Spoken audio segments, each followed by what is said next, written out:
The red dust swirled across the empty yard as the alien ship touched down near the homestead. Inside the underground shelter, Diana Worth sat cross-legged on the floor, her small hands scratching behind the ears of the stocky black and white creature beside her. Badge yawned, showing teeth that seemed too large for his compact body. "They'll leave soon," Diana whispered. "Just like the last ones."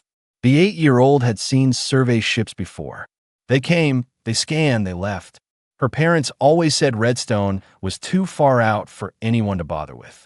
Just rocks and wind and the stubborn families who wanted to make something grow here. Above them, the storm shutters rattled. 3 days ago, lightning had hit the communications array. Dad was supposed to fix it when he got back from the conference. Mom had promised they'd only be gone a week. Diana had Badge, the emergency supplies, and strict instructions to stay in the shelter if anything went wrong. The heavy boots on the porch made Badge's ears twitch forward. "Scanning complete," a rough voice said in the common tongue. "No life signs in primary structure. Equipment registry shows terraforming gear, water recyclers, 3 atmosphere processors. Standard frontier setup. Value assessment?" Another voice asked. "Enough to cover fuel costs, and then some. The processors alone will fetch good money at the salvage markets." Diana felt Badge tense beside her. The honey badger's nose worked the air, processing scents that filtered down through the ventilation shaft. "File the claim," the first voice commanded. "Mark it as abandoned property under salvage law. We'll start cataloging and loading within the hour." "What about verification?" "We're supposed to confirm abandonment. Look around. The place is falling apart. Communications down, no response to hails. Settlement looks weeks old without maintenance. That's abandoned enough for any arbiter." Diana stood up slowly. Badge rose with her, his muscular body coiled and ready. She'd found him as a cub 3 years ago, lost in a cargo container that had been misrouted to Redstone. Her parents had tried to contact Earth authorities, but by the time the paperwork came through, Badge had bonded to Diana so completely that the wildlife officials said it would be cruel to separate them. "We should tell them," Diana said quietly. Badge made a low sound in his throat, not quite a growl, not quite a grunt. It was his warning noise, the one he made before he bit the repair drone that got too close to Diana's baby brother. She climbed the ladder and pushed open the shelter hatch. Sunlight streamed in, along with the sight of 6 tall reptilian aliens standing in her family's yard. They wore practical work suits, and their scales shifted from green to brown depending on how the light hit them. Tools hung from their belts, and one carried a data tablet that glowed with inventory lists. "Hello," Diana said, brushing red dust from her shirt. The alien spun around. The largest one, who wore an extra stripe on his shoulder, stared at her with yellow eyes. His mouth opened, showing rows of small, sharp teeth. "Juvenile human," he said, more surprised than concerned. The scan showed no life signs. "The shelter has shielding," Diana explained, "for radiation storms. It blocks most scanners." Badge emerged from the hatch behind her, landing on the ground with a solid thump. He immediately positioned himself between Diana and the aliens, his broad head low, his small eyes locked on the nearest threat. "And a small predator," the leader observed. "Unusual coloring." "What species?" "Honey badger," Diana said. "His name is Badge. We live here. This isn't abandoned." The leader, whose name Badge read Rask, clicked his teeth together. The sound reminded Diana of rattling stones. "The claim has been filed. Your presence doesn't change the legal status. Where are your parents?" "At a terraforming conference on New Calgary. They'll be back in 4 days." Then the settlement was left unattended. That constitutes abandonment under frontier salvage protocols. Rask gestured to his crew. "Continue with inventory. The juvenile and her pet will need to be relocated to the nearest outpost." Badge's growl grew louder. "We're not leaving," Diana said calmly. "This is our home. You need to go." Rask took a step forward, lowering himself to what he probably thought was a less threatening height. He reached out with one clawed hand toward Diana's shoulder. "You don't understand legal matters, young one. We'll take you somewhere safe, and your parents can sort this out through proper channels." Badge moved faster than the aliens could track. His jaws clamped onto Rask's extended wrist, teeth punching through the work suit and into the scales beneath. Rask screamed and yanked his arm back, but Badge held on, his powerful neck muscles keeping his grip locked even as he was lifted off the ground. The other aliens rushed forward, but Badge released his hold and dropped, landing between them and Diana. Blood dripped from his muzzle. His body language said everything that needed saying. Rask clutched his bleeding wrist, his yellow eyes wide with shock and pain. That creature attacked me. That's assault on a legal salvage operation. I told you to leave, Diana said quietly. Badge doesn't like it when people try to take me places I don't want to go. The honey badger stood his ground, unbothered by the fact that the smallest alien outweighed him by 100 pounds. His dark eyes tracked every movement, calculating, waiting that Rask's expression shifted from shock to anger. Stun the animal. Proceed with the claim. The stun weapon looked like a small rifle with a blue charging coil at the end. The Cloran crew member who held it seemed nervous, glancing between Rask's bleeding wrist and the small black and white animal that had caused the damage. Just shoot it, Rask snarled, wrapping a medical cloth around his injury. It's barely 20 pounds. One stun charge will drop it. The weapon hummed and fired. A bolt of blue energy hit Badge square in the chest. His body jerked, muscles spasming from the electrical charge. Diana cried out, taking a step forward, but Badge shook his head hard and stayed on his feet. His legs trembled, but he didn't fall. Instead, he took one step closer to the aliens, then another. That's impossible, the shooter whispered. That charge would drop a creature 3 times his size. Badge's lips pulled back, showing every tooth. Drool mixed with Rask's blood dripped from his jaw. The honey badger swayed slightly, but held his ground between Diana and the 6 aliens who had invaded their home. Again, Rask ordered. Higher setting. 2 more shots hit Badge. The first one made him stumble. The second one drove him to one knee. But the small predator pushed himself back up, his breathing harsh but steady. His thick skin and dense muscle absorbed punishment that should have left him unconscious. Diana knelt beside him, her small hand on his broad back. Please stop shooting him.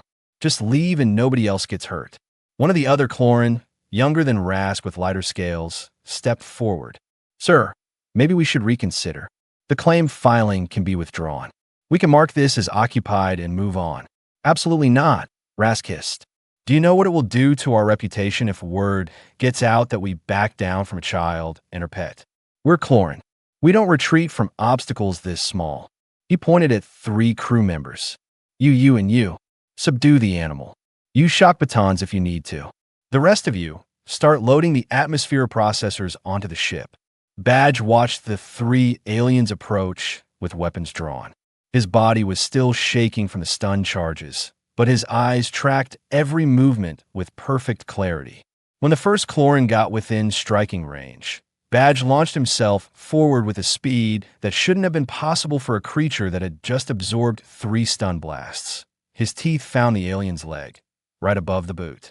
The Cloran screamed and swung his shock baton, but Badge had already released and moved. The second alien tried to pin him with a containment net, but Badge twisted in midair, his flexible spine allowing moves that looked like they defied basic anatomy. The third alien made the mistake of trying to grab Badge with his bare hands. The honey badger's claws raked across the alien's palm. Then his teeth clamped onto the alien's thumb. The Cloran howled and shook his hand violently, but Badge held on until he was ready to let go. Not a moment sooner. Diana stood perfectly still, her face pale but calm. Badge won't stop. He's protecting me. That's what honey badgers do. You're just making him angry. Rask pulled out his personal communicator. This is Salvage Captain Rask to the Claw's Fortune. I need 4 more crew members with containment equipment. We have a hostile wildlife situation. While he called for backup, Badge continued his defensive assault. He used every dirty trick that evolution had taught his species. When one alien tried to corner him, Badge released a scent from his anal glands that made the Cloran gag and stumble backward. When another tried to use a longer shock prod, Badge grabbed it in his teeth and yanked it from the alien's grip. The young Cloran who had suggested retreat earlier was now trying to access his data tablet with shaking hands. Sir, I'm reading the Earth Fauna Database. Honey badgers have a notation here. It says they're classified as unreasonably persistent by multiple species who have encountered them.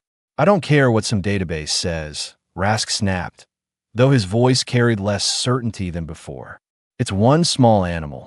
The notation says they have thick skin that resists most projectiles and stings.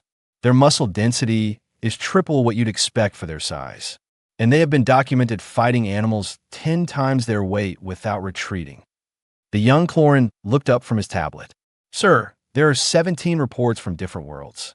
Every single one recommends avoiding confrontation with this species. Badge bit another alien's ankle, dodged a net, and positioned himself back beside Diana.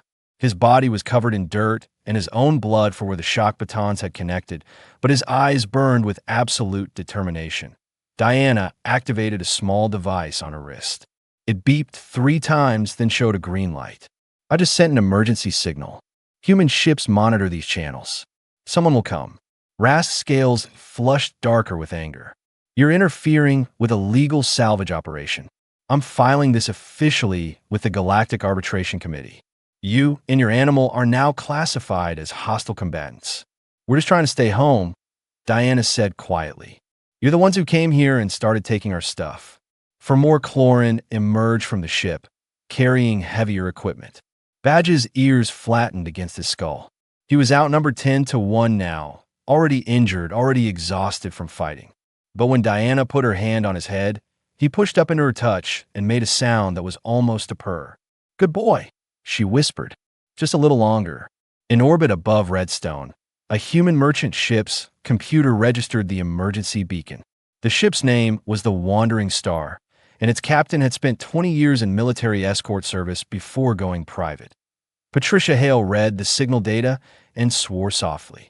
Then she hit the intercom. Plot a course for that beacon. Maximum burn. The fight had been going for 20 minutes, and Badge showed no signs of quitting. 6 Clorin now sported injuries ranging from deep bites to clawed gashes. The honey badger moved between them like a small, furry nightmare, too low to hit easily, too fast to corner, and too stubborn to stop.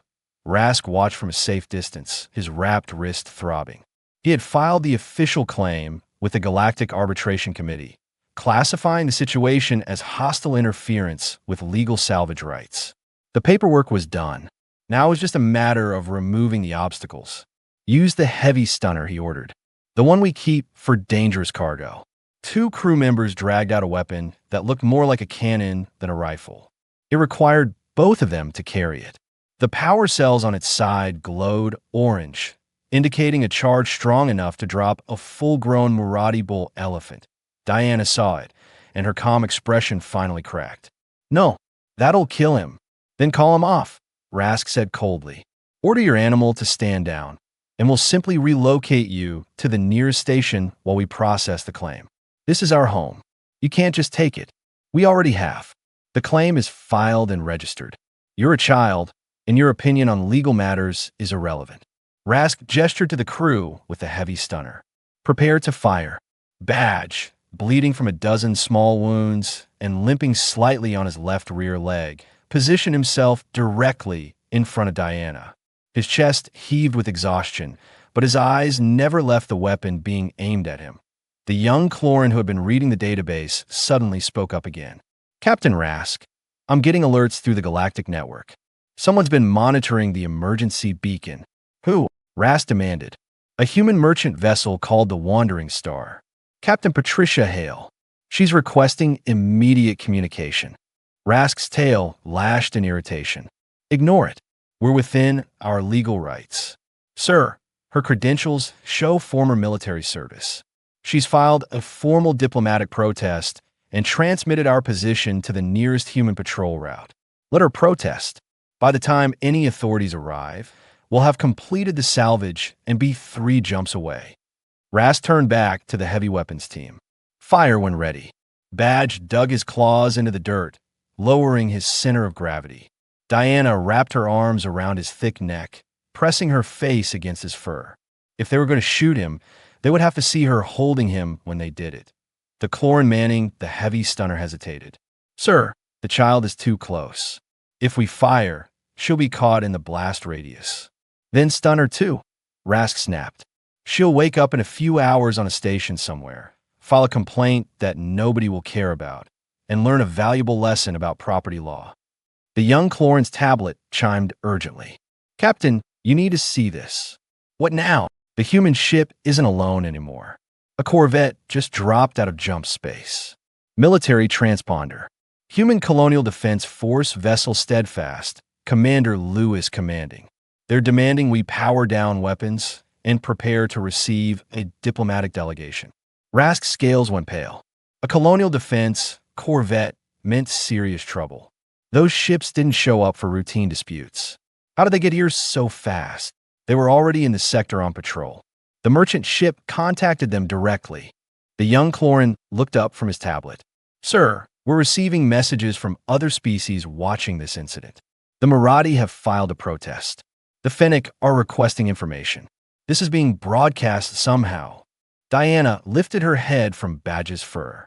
I didn't just activate an emergency beacon. I activated my dad's work recorder. It's been streaming everything to his company's servers.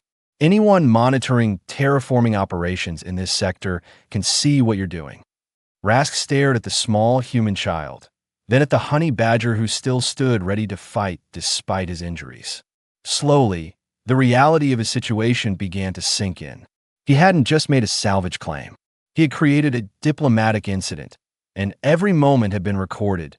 Badge made a wet coughing sound, and Diana saw blood on his lips. The stun charges and the fighting had taken their toll. His legs were shaking badly now, barely holding him up. But he didn't sit. He didn't lie down. He stood between Diana and the aliens, exactly where he had been for the last half hour. Stand down the heavy weapon, Rask said quietly. Sir, the weapons team asked. I said stand down. Everyone back to the ship.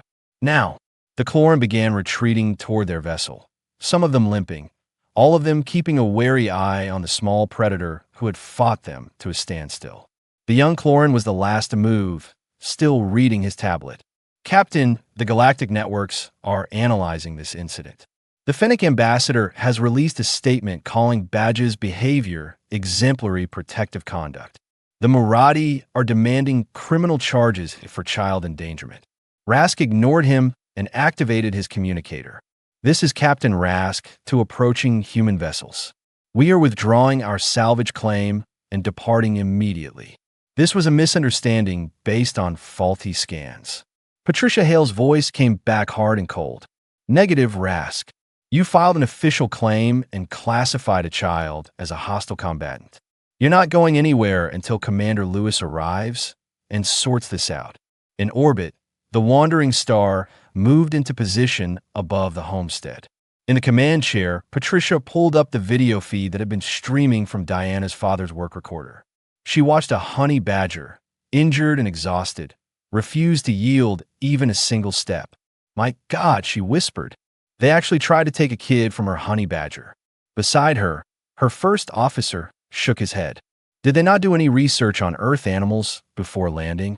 Apparently not. Patricia opened a channel to Commander Lewis on the approaching corvette. Commander, you're going to want to see this footage. And I think we need to discuss updating galactic salvage laws. The Steadfast broke through Redstone's atmosphere like a silver arrow, its military-grade engines making the Cloran salvage ship look like a rusted cargo hauler by comparison. Commander Lewis stood in the bridge, reviewing the footage that Patricia Hale had forwarded to him. How long has the animal been fighting? He asked his tactical officer. 37 minutes, sir. The footage shows it absorbed multiple stun charges, engaged 10 opponents, and sustained significant injuries. It hasn't retreated once. Lewis watched Badge on the screen, swaying on his feet but still positioned protectively in front of the small girl. Give me everything we have on honey badgers. And pull up the Cloran claim filing. Down on the surface, Badge finally allowed his legs to fold. He sat heavily beside Diana, his breathing labored, but his eyes still tracked every movement the Cloran made. Diana stroked his head gently, whispering words of comfort. Rask paced in front of his ship, his tail lashing with agitation. The young Cloran approached him cautiously. Sir, The claim filing went through 15 minutes before we encountered child. According to the timestamp, we initiated salvage procedures while the settlement was legally occupied. That's impossible. The scan showed no life signs. The shelter shielding blocked our sensors. We should have done a physical verification before filing. The young Clorin's voice was quiet. We violated first contact protocols, sir. We never confirmed abandonment. Rask's scales flushed dark with anger, but he said nothing. He knew his crew member was right. The Steadfast landed 50 meters from the homestead, its access ramp descending with mechanical precision. Commander Lewis emerged wearing full dress uniform, accompanied by 2 security personnel and a figure in medical insignia. They walked toward the scene with measured steps. Lewis took in the situation with a glance. 6 injured Clorin, trying not to look like they had just lost a fight. 1 small human child covered in red dust. And a honey badger that looked like it had been through a war, but still watched the aliens with unblinking intensity. I'm Commander Lewis of the Human Colonial Defense Force. Someone want to explain this? His voice carried the kind of authority that made even Rask stand a little straighter. Legal salvage claim. Rask began. The settlement appeared abandoned. We followed proper protocols. Proper protocols include physical verification of abandonment, Lewis said flatly. Did you perform a ground search before filing your claim? Rask hesitated just long enough to give Lewis his answer. I see. And when you discovered the settlement was occupied, what action did you take? The juvenile refused to comply with relocation procedures. Her animal attacked my crew. Diana spoke up, her voice tired but steady. He told me this was their property now. He tried to grab me. Badge stopped him. Lewis looked at the blood-stained bandage on Rask's wrist, then at the honey badger sitting beside Diana. Medical Officer Chun, see to the child and her companion. A woman with kind eyes and quick hands knelt beside Diana and Badge. Hey there, I'm Dr. Chun. Mind if I check you both out? Diana nodded, and Chun began a quick examination. Her scanner beeped as it analyzed Badge's condition. 3 stun charge impacts, 2 cracked ribs, multiple lacerations, severe exhaustion, and bruising across 70% of his body. This animal should be unconscious. Honey badgers don't really do unconscious when they're protecting someone, Diana said quietly. Chun pulled out a medical injector. I'm going to give him something for the pain and start treating his wounds. Is that okay? Will it make him sleep? Probably. His body needs rest. Diana looked at Badge, whose eyes were starting to glaze with exhaustion. It's okay, boy. The good guys are here now. Badge made a soft sound and allowed Chun to administer the medication. Within seconds, his eyes began to close. Diana guided his head on her lap as he finally surrendered to sleep. Commander Lewis turned to Rask. You filed a hostile combatant classification against an 8-year-old child and her pet. Do you understand the severity of that action? The animal was dangerous. My crew members required medical attention. Your crew members attempted to forcibly relocate a child from her legal residence after filing a fraudulent salvage claim. Lewis pulled out his own tablet. I have footage from the site recorder.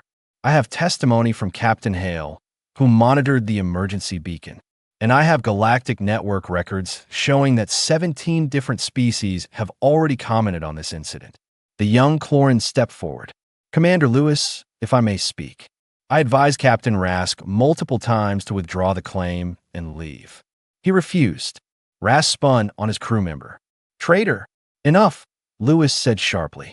Captain Rask, you are hereby charged with fraudulent salvage claims, child endangerment, and assault on colonial citizens.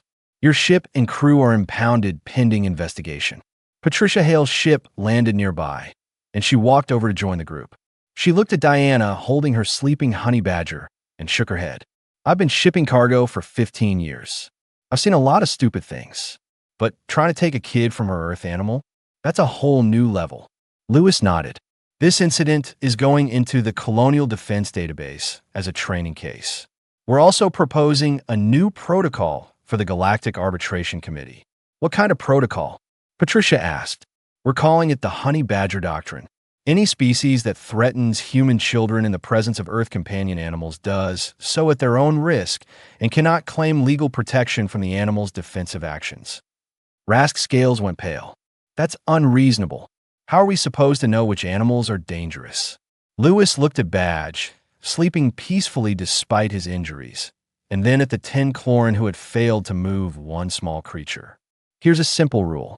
If it's bonded to a human child, assume it will fight to the death to protect that child. Every Earth species does it. Honey badgers just do it with more enthusiasm than most. Diana smiled despite her exhaustion. Badge is a very good boy. Yes, he is, Chin agreed, working carefully on the honey badger's injuries. One of the best I've ever seen. Badge woke up 6 hours later on a soft bed inside the steadfast medical bay. His ribs were wrapped in regenerative bandages, and most of his smaller wounds had been treated with tissue sealant. Diana sat in a chair beside him, her own minor scrapes cleaned and covered. Dr. Chin walked in carrying a food tray. Your patient is awake. Good timing. I brought something special. She set down a bowl filled with chunks of real meat, fresh fruit, and what looked like scrambled eggs. Badge's nose twitched, and despite his injuries, he managed to sit up and investigate the offering. Protein-rich foods to help with healing, Chin explained. Plus some treats, because apparently you're a galactic celebrity now. What do you mean? Diana asked. Chin pulled up her tablet and showed Diana the screen. The footage from the homestead had spread across the galactic networks. Hundreds of species had commented, shared, and analyzed the incident. The honey badger fighting 10 aliens to protect one small human had become the most watched video in 3 sectors. The Marathi ambassador had written a long statement about the sanctity of protecting juveniles. The Fennec Military Academy was already using the footage in tactical courses about determination and defensive positioning. Even the Chloran government had issued an apology, claiming that Captain Rask did not represent their species' values. Look at this one, Chun said, scrolling to a comment from a Vrin trader. It says, I always wondered why humans kept bringing predators with them to new worlds. Now I understand. They don't bring pets. They bring family who happens to have teeth. Diana smiled and scratched behind Badge's ears while he ate. He's always been protective. Even when he was a baby, he would sleep between me and my little brother's crib. Commander Lewis entered the medical bay. How's our hero doing? Recovering well. He'll be sore for a few days, but honey badgers heal fast. Chun, check her scanner. His bone density is remarkable. Those cracked ribs would have been complete breaks in most species. Lewis pulled up a chair. Diana, I contacted your parents. They're coming back early from their conference. Should be here tomorrow morning. Are they mad? More like terrified and proud at the same time. Your father said, and I quote, "That's my girl and that's my honey badger." Your mother just cried for 5 minutes and then asked if Badge needed anything special. Diana hugged Badge gently, careful of his injuries. He needs people to stop trying to take our house. That's been handled.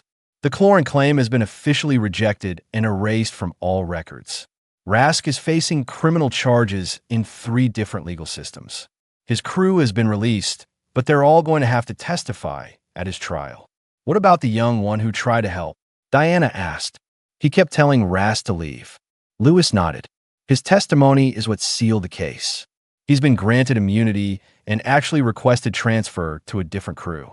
Said he didn't want to work for anyone who would threaten a child. Badge finished his food and burped loudly, making Diana giggle.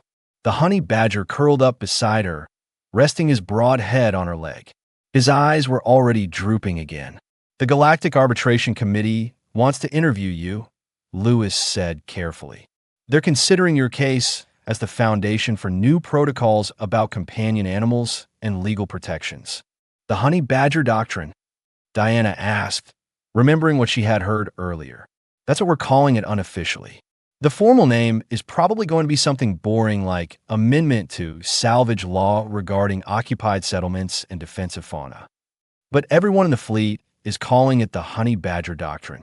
Patricia Hale entered the medical bay carrying a bag. Sorry to interrupt. I brought some things from your homestead. Your father's work recorder, some of your clothes, and this. She pulled out a stuffed toy that looked like it had been through several wars. It was supposed to be a bear, but time and love had worn it into something more abstract. Diana's eyes lit up. Mr. Buttons. Thank you. Badge was sleeping on it, Patricia said with a smile. I figured it was important. Over the next few hours, various officials came to visit. A Murati diplomat brought a gift basket of exotic fruits. A Finnic officer presented Diana with a medal of commendation, though she had no idea what the symbols on it meant. A Vrin trader offered to buy Badge for an amount of money that made Commander Lewis choke on his coffee. He's not for sale, Diana said firmly. Badge is family. Of course, the Vrin said, backing away from Badge's low growl. I meant no offense. I simply wanted to honor such a magnificent creature. As evening approached, Chun dimmed the medical bay lights. You both need real rest. Diana, there's a bed right here next to Badge's. You can sleep nearby. Diana climbed into the bed and reached out to touch Badge's paw. We did good, boy. We protected our home. Badge made a soft sound, somewhere between a grunt and a purr. Commander Lewis watched them from the doorway. Patricia stood beside him, both of them looking at the small girl and her honey badger. You know what I don't understand? Patricia said quietly. Humans have been exploring space for 50 years. We've met hundreds of species. How did nobody figure out that taking our kids was the worst possible idea? Lewis shook his head. Maybe because most species don't bond with predators. They see a honey badger and think dangerous animal. They don't see what Diana sees. What does she see? Family. Protection. Love with teeth. Lewis closed the medical bay door softly. And after today, the galaxy sees it too. In his sleep, Badge's paws twitched as he dreamed.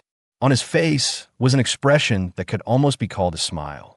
Somewhere in his honey badger dreams, he was standing guard over his human, exactly where he belonged. 3 days later, Diana's parents arrived on Redstone aboard a commercial transport. Her mother, Rachel Worth, practically ran down the access ramp and swept Diana into a hug that lasted a full minute. Her father, David Worth, was right behind her, his eyes wet with tears he didn't bother hiding. We saw everything, Rachel said, pulling back to look at her daughter. Every second of that recording. I've never been so scared in my life. Badge protected me, Diana said simply. Like he always does. David knelt down to examine Badge, who was walking with only a slight limp now. The honey badger tolerated the inspection with patient dignity, though his eyes tracked Rachel carefully whenever she moved. You fought 10 aliens, David said to Badge. Took multiple stun charges. Kept fighting even when you should have been unconscious. He scratched under Badge's chin. You're the best security system a terraforming engineer could ask for. Commander Lewis met with the Worth family in the Steadfast conference room. He laid out the legal situation in clear terms.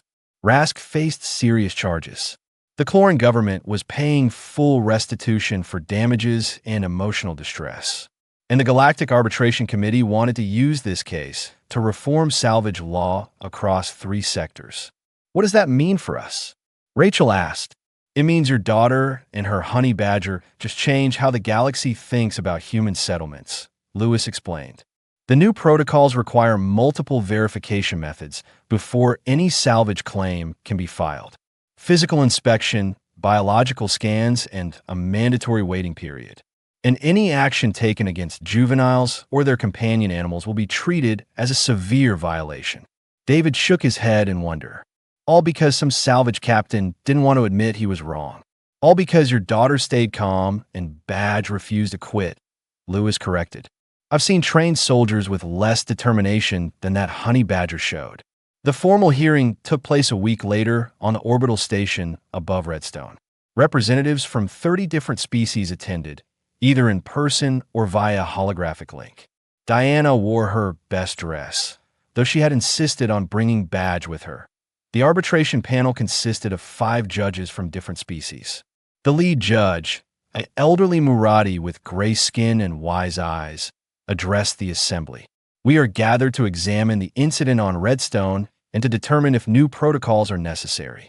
Let the record show that this case involves salvage law, child protection, and the role of companion animals in human settlements. The proceedings lasted 3 hours. Witnesses testified. Footage was analyzed. Experts explained honey badger behavior to confused aliens who couldn't understand why such a small creature would challenge opponents 10 times its size. A Finnick behavioral specialist gave particularly compelling testimony. The honey badger did exactly what any good pack member would do. It identified a threat to its family. It positioned itself defensively. It used appropriate force to neutralize that threat. From a tactical standpoint, its actions were perfect. Rask, looking diminished in his restraints, tried to argue that he had followed all legal procedures. But the young Clorin from his crew, now working for a different salvage company, testified that Rask had rushed the claim filing and ignored safety protocols. He was more concerned with making a profit than verifying the situation, the young Clorin said. When we discovered the settlement was occupied, he should have withdrawn immediately. Instead, he escalated. The panel deliberated for 2 hours. When they returned, the lead judge's expression was grave. We find Captain Rask guilty of fraudulent salvage claims, child endangerment, and assault. He is hereby banned from salvage operations for 15 years and fined an amount sufficient to fund improvements to settlement monitoring systems. Rask's scales flushed dark, but he said nothing. Furthermore, the judge continued, we are implementing new protocols effective immediately. These protocols, which the human delegation has termed the Honey Badger Doctrine, establish clear guidelines for salvage operations near inhabited settlements. The judge looked directly at Diana and Badge. Young one, your courage and your companion's loyalty have taught the galaxy an important lesson. Family is not defined by species or size. It is defined by the bonds we form and the lengths we will go to protect each other. Diana stood up, holding Badge in her arms. Thank you. We just wanted to keep our home. And you did. The judge smiled. You and Badge have made space a little safer for every human child on every frontier world. That is no small thing. After the hearing, Diana and her family returned to their homestead. The damage from the Clorin's attempted salvage had been repaired by the Colonial Defense Force as part of the settlement. New communications equipment had been installed, better than what they had before. Badge explored every corner of the property, sniffing and marking territory, making sure everything was as it should be. When he was satisfied, he found his favorite spot on the porch and settled down in the sun. Diana sat beside him, watching the red dust blow across the yard. In orbit above, ships pass by regularly now. Some are merchant vessels, some are military patrols. All of them have been briefed on the Honey Badger Doctrine. Rachel brought out 2 glasses of juice and sat on Diana's other side. How are you feeling? Good. Happy to be home. Diana scratched Badge's head. Did you know that 17 different alien species have asked Dad about getting honey badgers for their kids? Your father told him it doesn't work that way. Honey badgers choose their humans, not the other way around. Rachel smiled. Badge chose you the day he tumbled out of that cargo container and fell asleep in your lap. Best day ever, Diana said. Badge made his happy grunting sound and rolled on his back, demanding belly rubs. Diana obliged, laughing at the fearsome predator who turned into a purring puddle when his favorite human touched him. Across the galaxy, on stations and ships and planets, people told the story of the honey badger who fought 10 aliens to protect one little girl. The story grew with each telling, but the core truth remained the same. Love, loyalty, and a honey badger's stubborn refusal to quit had changed the rules. And every child on every human world was a little bit safer